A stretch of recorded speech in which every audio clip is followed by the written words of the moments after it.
Now this is Hollywood Unlocked. Yo, this is Jason Lee, and this is Hollywood Unlocked Uncensored. Hey, what's up? I'm Melissa Ford, a.k.a. The Curve Queen. Yep, it's DJ Damas. Let's get this show started. So listen, I know you're watching this. I'm like, y'all better stop playing with the set. We didn't get evicted this time. We're actually coming to you live to tape from the iHeart Music Festival. We're here in Vegas. So we actually have jobs. I don't know. I'm so tired from Fashion Week, but I'm excited to be here. We've been talking a lot about flying to Chicago to meet Chance the Rapper. Yeah. Those of you that are watching the show, the reason why you see the set changes is because we want to bring to you some of the best interviews right out the gate. And there are people that just don't fly like us. Okay. That's very true. Chance the Rapper may not be one of them, but we're catching up with him here at the iHeart Festival. And so we're finally just getting together. I don't know, how have you guys been? I've been feeling good. Yeah? I've been feeling good, drinking some good whiskey. It's been a good day.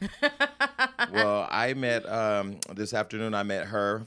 Well, I ain't going to say I met her. The girl walked by me. I waved. She didn't see me. I introduced her on the daytime stage. But, you know, what I love about her is I've been saying on the show that I feel like people don't care about R&B music unless white people are singing it. And I feel like she's really like, I don't want to say bringing R&B back to life, but she's making it cool for the younger people. And she's doing real R&B, like playing instruments. She went up there and got on the bass guitar, then she jumped on the piano. I thought she was going to get on the drums. Like, she do it all. Yeah, she's one of my favorites. Besides Xavier Omar, her is definitely one of my favorite, new artists representing the R&B scene.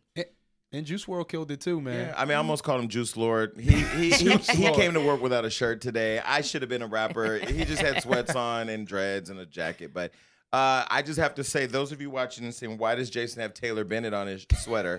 That's a great picture of Taylor. Taylor's amazing.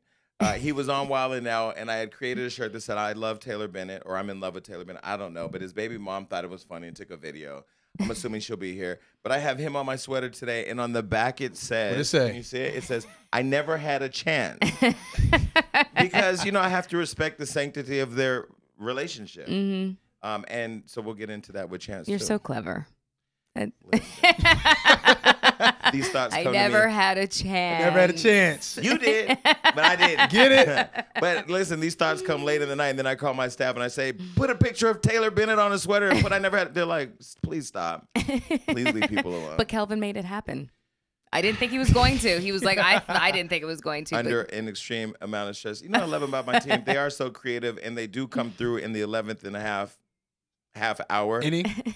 No, but like I send them these crazy requests, like go find me a 25-ounce mug and put my face on it. They're like, why, where, how, what's going on?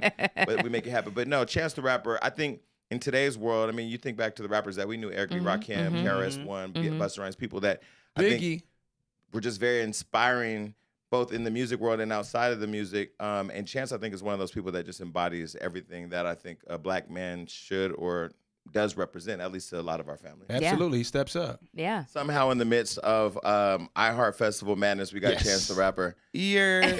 Wait, let me first start by saying that, so I'm on Wild 'N Out. You're the only person who comes on the show that every single one of the cast members fights to get on your episode.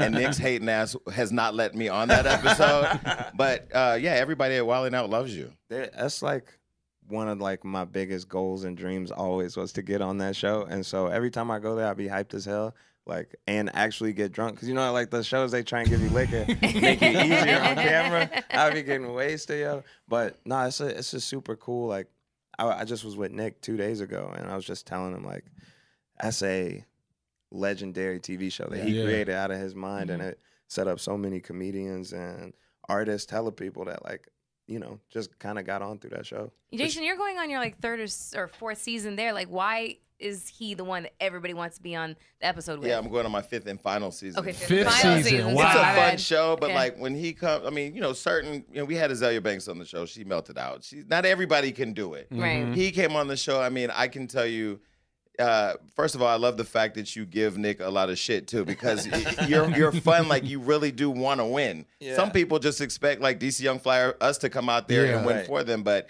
he's very competitive. I mean, I don't know. I think what people really respect about you is that one, you are, I think, an iconic figure to the black community for all of us who come from an idea that we can be great, but may feel trapped in a box with no real vision on how to get out, and you did it.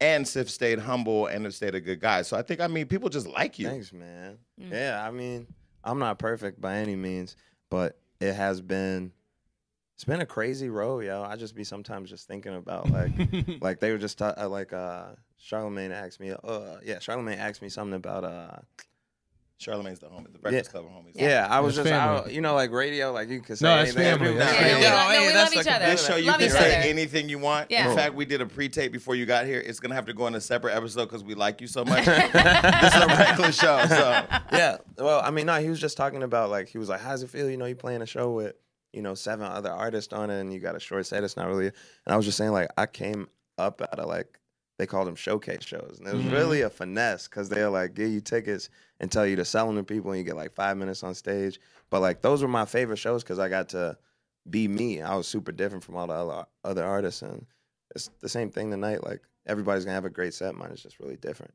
But do you have any ego? Like, because you don't seem like you have an ego, and I don't think I have an ego. I mean, I look at the Shade Room Butler, I'm like, I ain't worried about what y'all doing. I have a creative ego sometimes in my ideas because I want them to be perfect. But do you have any ego? Like, do you have an ego? Yeah, I think I'm amazing. You have to, great, though, yeah. in this business. Yeah. You have to have a concept of self-confidence, self-worth, to be, because a lot of people in this business suffer from imposter syndrome, and they feel like, am I supposed to be winning? Yeah. Like, am I supposed to really be here? Like, I feel like I just pulled the wool over people's eyes. Right. Yeah. I mean, that's like the number, like, I feel like a big part of hip hop is attitude and like feeling a certain way about what you do. And overall, just in artistry, like if you're just any kind of artist, like you got to be somewhat confident to make something from scratch and give it to other people to judge. You know what I mean? Especially being independent, I can imagine like you got to push yourself. You're running your own company, your own business. It's all relying on you. Yeah. It costs money too. Listen, tell me about it. Payrolls every 2 weeks at Hollywood Unlocked. So we just had Young M.A. on the show, and we were actually having a conversation about independent. And I'm not the hip hop guru. I mean, I know some hip hop people, and we're on a hip hop station, but I don't know the difference between like being really independent and not Fake being independent. Yeah. I guess there's like a fake independent There's movement. people that are fake Yeah. independent. Yeah, I mean, there was this thing for a long time, like called like where you would get a upstream deal. So like you would sign to like an indie label, or you would sign and they wouldn't announce it, and the label would like push you to get a certain number of accomplishments done, and then they announce that you would sign to their label in like some type of press release, and they would make that like the the thing that would catapult you. And I know a lot of people that did that, but that's not necessarily like Fake independence. I don't necessarily think that that's fake independence. I think like if you're not signed to a recording deal, like I think that makes you independent. I think it's even more if you don't have like a publishing deal or a distribution deal and stuff like that. But I think the independence thing specifically comes from just the fact that we all have been making music. Like anybody that makes music, you sang in a talent show, or you would sing in the shower, or whatever you did, and then you become a recording artist once you signed a recording deal. And what that recording deal does from those record labels is they take your masters. You sign them the rights to royalties, to payments, to to just do everything on your behalf. And I feel like I just don't think that's a good idea in 2019, 2020. Like that's archaic. Like they were doing that to people in the 50s and 60s, and they still do it today, even harsher. But yeah, I think like. But as a young person, and young artist, when you're, trying to achieve, that instant gratification of fame, how do you maintain that strength of self to say, no, my masters will belong to me? You know what I mean? Yeah. You want them to shop you. You want to be put on the larger stage. But how do you say, I will not compromise myself as an artist? I believe in myself. I'm keeping my masters. Sometimes the fast money look good, but when you have a vision and a really clear vision, it's not always a smart. Yeah. The thing is, you just don't need it anymore. Like when they first started recording labels, it was because people couldn't record by themselves. They couldn't they didn't just have studios at home. Yeah, or marketing, or the internet. Like it's like pushing the music, recording the music, like making all those things happen. are doable. And fame is the easiest thing to come upon in 2019. Like you could get famous off of a IG video. You could get famous off You of go to take a picture with Beyonce, and then people say you were chasing her through the Rock Nation brunch. That happened. Wait, I thought you were talking about me. No, because he has a moment with Beyonce too. She was chasing him. Well, she didn't chase him. She popped in on him. That wasn't my video. It was a pleasant anyway, surprise. I digress. But my thing is, who instilled that in you? Is that something you and researched? you're only 26. Like, you're young and so smart. And I look at your Instagram. You followed me. I'm like, he made a mistake. Like, he's so fucking perfect. Like, why? You know what I mean? I met your dad. I met your brother. Yo, thanks, man. How do you get that at that age? I think my parents, for one, definitely like been just like anybody's parents, or I guess most people's parents, like highly influential in my life. And then also, like, I feel like in the beginning, it was kind of just out of fear. Like, I remember my mom telling me before I would go on these trips to New York, I was 18, 19, like trying to like, you know, shop for a deal after I did the tour with Donald Glover. And my mom was just telling me, don't sign anything, don't sign anything. I think that's just like, it got to a point where I was like, all right, I can't sign nothing. Like, but yeah, I think my parents for sure. And I'm young. I just lived a long ass life. Like, I grew up fast as hell. So, okay, so you're 26. How old is Taylor? Tay is 23. Wow.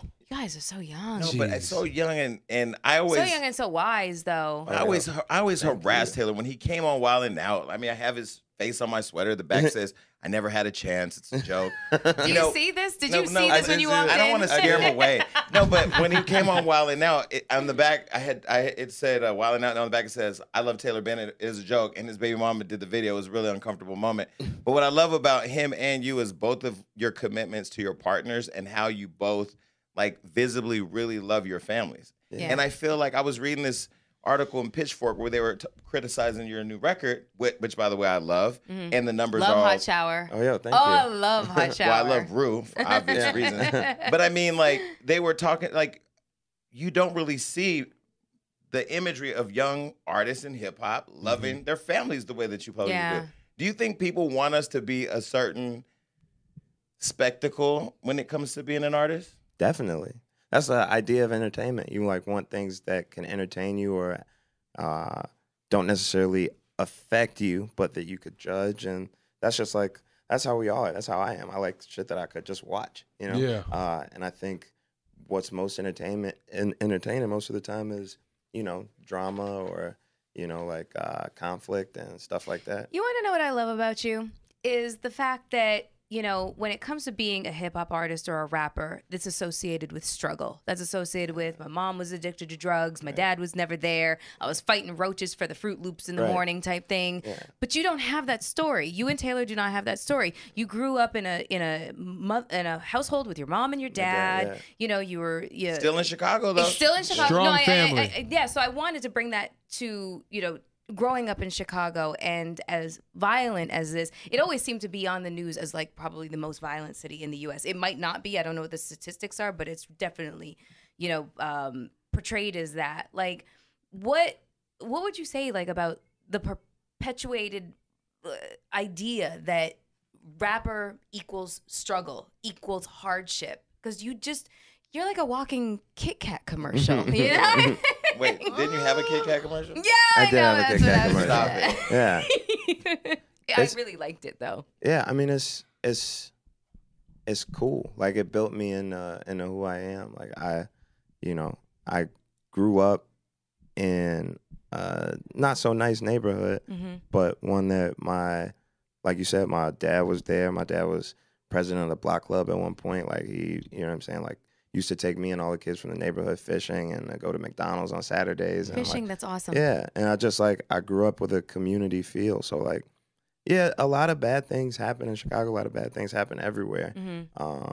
But I think I'm just, for whatever reason, enlightened or attuned into understanding what's better. You know what I mean? I like nice stuff. I like nice times. Like, I don't know. So you never had two Nigerians tie you up or anything like that? Out there in Chicago. I'm just saying, like, you know, like Jesse did me the other day. I'm like, you know, be my friend, not a headline. Let's talk.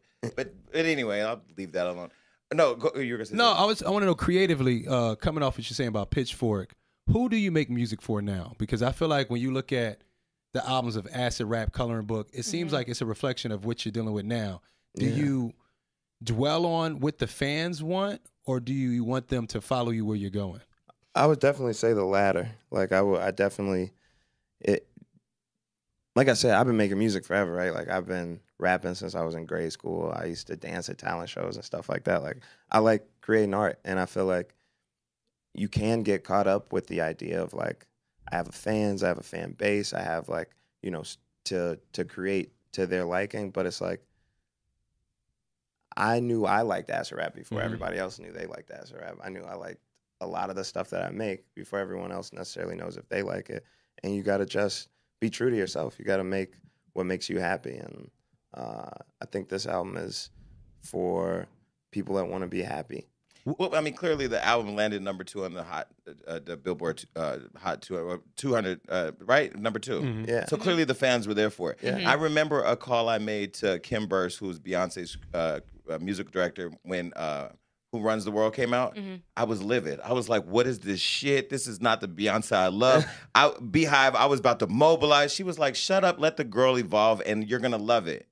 2 weeks later, I was in love with the song. You know, I couldn't sing it in public, but you know what I mean? But do you feel like the industry allows artists to be true artists? Because back in the day, you had Michael Jackson, who had various different types of albums. You had Prince, who had various types of albums. I kind of look at you as one of those real creative people. Do you feel like the industry allows artists to evolve? Does the industry? Sometimes I think the industry forces people to evolve. Sometimes I feel like there's a good a way to like to separate things. Like I like to think of like the music and the industry as two separate things that like, you know, meet at certain points. But like musically, like I think like there's never gonna be a day where everybody in the world has heard any of my songs. Like there's people in this world that have never heard of Michael Jackson or Stevie Wonder, or like, you know, songs that are widely popular that just never got introduced to them. So my goal all the time is just to have more and more people here, and hopefully in those more people, like more people will connect to it. And I think we just live in a time where the direct connection to people, getting my music to people, is easier than it's ever been. So it's like the perfect time to just try and, you know, spread it out and keep growing and keep being me. And yeah. And speaking of the people, a lot of people want to know, Kanye West is coming out with a new you took the words gospel right out of album, my mouth. but a lot of people want to know, are you involved? He was just in Sunday service, you know. Yeah, But they want to know if you're involved with the project. A lot of people want to know. Yeah, because Kanye was, you know, he was a source of inspiration for you. You looked up to him, and now he's kind of, you know, forgive me if I'm mistaken, a mentor figure to you. Yeah, definitely a mentor in my life. And he is definitely evolved as an artist, whether we liked it or not. Are we trying to get him to tell us something that you know he ain't going to be able to? No, we just want to know if he's involved with the album. He's from Chicago. There's a street code. Keep your mouth shut. Yeah. I would just say listen to the album when it drops. Yeah, September 27th. Ultralight Beam Part 2. You know what I'm saying? I mean, you know, if you do that 10%, please. Okay. No, so I was shocked. I saw you at Jimmy Kimmel. I think it was Jimmy Kimmel. You had En Vogue on stage. Yeah. By the way, En Vogue, my favorite female group of all time. Yeah. The original members, the new girls. Okay, but no, I know. Stop. Okay, so we love them. No, so what I'm bringing up is 26 years old. You went back and got, and not that age. I mean, I'm just saying, like you have an old spirit. Because En Vogue, like to be able to mix them in the way that you did, I heard, I think, a Brandy reference. In your music.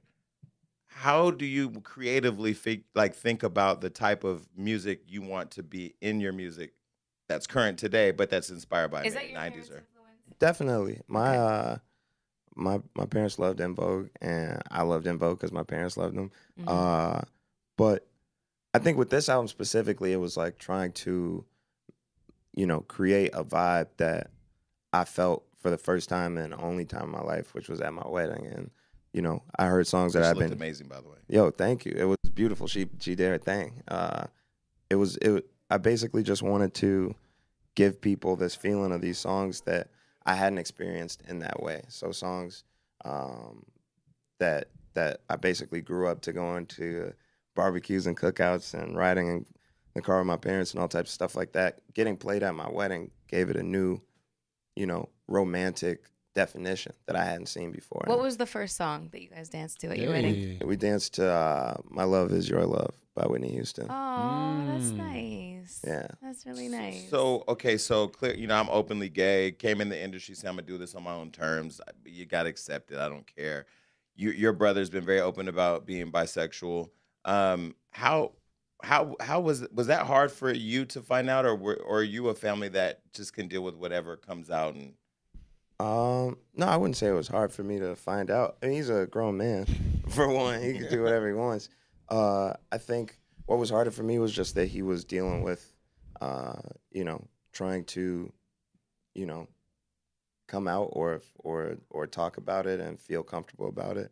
And we had a conversation before he told everybody, and yeah, I mean, I feel like just because I'm famous, like, things get over sensationalized sometimes. So I understand that, like, there's other people that went through it that could maybe find strength in that. So that's dope. Like, yeah, as an older brother, like, I feel like it was very strong of him to come out and tell people his business. And I think that he was well received because he was genuine about it and he was strong about it. And yeah, that's my brother. And very transparent about it too. Mm-hmm. And what I also like is that both of you have figured out your own lanes, still support each other, but don't feel like I don't see overlappage. It's like he has his lane and you have your lane. Yeah. Creatively, do you all talk about or help each other out with, okay, why don't you try this or why don't you do that, or do you just create independently?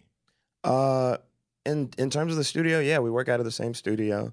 And my brother's like actually a part of my management team. I was gonna say, you guys told me that. Yeah, no, you guys are super tight. We were just at the Breakfast Club at the same time. Your interview was right before my interview, and just like he literally mobilizes into part of your management team. That's what's up. And then he becomes his own artist, but he's really super focused on you. We're a tight family. Yeah, he mentioned that. Yeah, you know, it's the same with like Rihanna when I met her last week and she found out I knew her brother. I never talked to him about you because we built our own friendship. Mm-hmm. I was glad that, you know, he connected us or whatever. And I mean, I just sit back and I mean, I'm hard on a lot of people because I'm a fan of the shit. Like, I look at the culture, I'm like, okay, I came from nothing. I've been a fan from the beginning. I'm just a fan with a platform now. But I really love the example that you both give to other people of color. There's some artists that we really just love. You know, because the fans are gonna be like, oh, they're at the Love Fest for Chance. But it's not even that. There's some artists that really like they are everything that you want them to be, and they exceed the expectations. You know, and that's just real love talk. and a lot of pressure. No, it's not. You're just dope. That's just it. One thing I really respect, man, you pushed your the tour back to spend more time with your family. I think anybody that has a family, has children, that's something they would love to do. Single dad over here. Be able to put themselves in a position where they can, you know, spend more time with like that flexibility. Yeah. Everybody that's an artist or in this game doesn't have that. Like, what does that feel like to be able to, you know what, I'm pushing that back. January 2020 is going to be the new launch of the tour. January 15th. Okay. Kicks off the tour in San Fran. Okay. Yeah, it's just I'm not lucky. I'm blessed. I'm very like, I don't know. Kensley and Marley. Because when you think about this game, everybody is sacrificing the family for the work, and you're doing the opposite. Yeah. So I think it's just interesting to see, man. It's like, we're real people, and it's damn near the end times right now. Like, shit is important. Scary. Like, in our personal life. Yeah, our personal lives are way more important than any type of success that we could be looking for in the long term. It's like there's right now and like important times, and like I get back tomorrow to my family, so I'm happy. And I think, like, yeah, you just gotta, like you just said, like, some people are sacrificing their family for the work, and it should never work like that. Like, where'd you guys come up with the names Kensley and Marley? What do they mean to you guys? My parents were gonna have a little girl at one point, and her name was gonna be Kinsley. Mm-hmm. My parents' names are Ken and Lisa, and so it was like it's a blend. Yeah, Kinsley. That's sweet. And then Marley. Bob Marley? No. I think it's really because we're doing, I don't know why I'm saying this, but that's just so lame. But yeah, my daughter's name is Kinsley. My nephew Taylor's son is named Charlie. And I think we're just going to keep those Lees going. So let's have Marley. That simple. Charlie, Marley, Jason Lee. It's just an I, yeah. It's just right. With an E? Right, whatever. Change it however you want. Okay, so bright young. I mean, like early in your career, you've made philanthropic efforts an important part of your brand, and just an important part of your lifestyle. Because most people, when you're on the rise, you're just focused on hitting all your goals. Well, how did that become a goal, and why was it so important? I'll tell you. So there was a dude, like, just in its start, because it's changed over time, like my reasons for doing things. But like at its conception, it was I grew up going to this after school program called U Media, and they'll teach you how to like do everything, like how to record, how to make beats, how to music theory. Like there's video games and computers and tutors and all these things. Like and I used to go, and they used to have this thing on Wednesdays called Lyricist Loft, which was an open mic, and it was ran by this dude named Mike Hawkins from Chicago. That was amazing mentor, my first mentor, and he passed away a few years ago. But we started a new open mic, I think 3 years ago, just like in memory of him and all the stuff that he did for us and everybody. And that was like my first introduction to trying to, like, you know, give back. And then we found other ways. We did like a coat drive, and all that stuff morphed into Social Works, which is my nonprofit. But even then, I mean, coming from, I mean, not nothing, but coming from the bottom. South side of Chicago. Yeah, I mean, and then like giving $1 million away, writing $1 million check or sending $1 million wire. 2 blocks away from where I grew up. Yeah. No, but that's not like, I mean, I like kids and I want to help out, but I don't know if my bank does wires like that. You know what I mean? So like, why did that? What made you feel compelled to do that? It was like reported that you had a meeting with the governor at the time, Bruce Ratner or Rotner, and it doesn't matter, he lost. Whoever he was. Okay, and it didn't go well. I say that in parentheses because nobody really. What does that mean? Because your reaction to that was to donate $1 million. But his reaction could have been what I would have done, right to the camera and been like, "Yo, y'all ain't shit." But sending $1 million is not. Yeah. Yeah, and then everybody was calling for you to run for mayor, et cetera, et cetera. But what, if you can, what was that meeting like where it did not go well? What did he say to you that provoked you to? I mean, it was just there's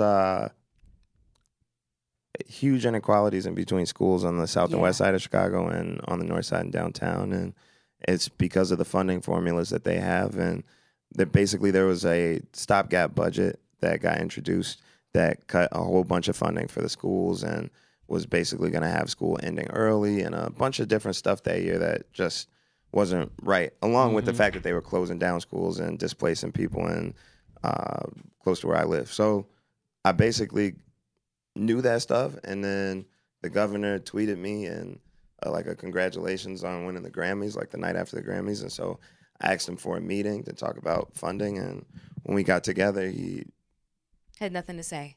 Nothing you wanted to hear. Yeah, nothing I was trying to hear. Right. I mean, people got a lot to say. We have the Cheeto in charge talks every day on Twitter. But they like the fact that everybody's seeing Yeah, but that's what I'm saying. I think, again, like, I don't want to, I mean, I know, first of all, I know you have to perform tonight. So I know that you made time for us because it was important. What was that? I did not know T-Pain was here. Wait, yeah. why Teddy P. Why I thought that was 2 Chainz.